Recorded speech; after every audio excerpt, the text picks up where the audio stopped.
coğrafya, kader dedikleri yerdeyim. Güneşin kavurduğu topraklarda kaldı yüreğim.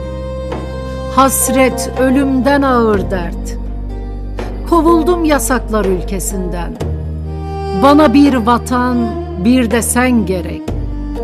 Mayınlı tarlalarda aşk arayan yüreğim. Doymadın mı acılara?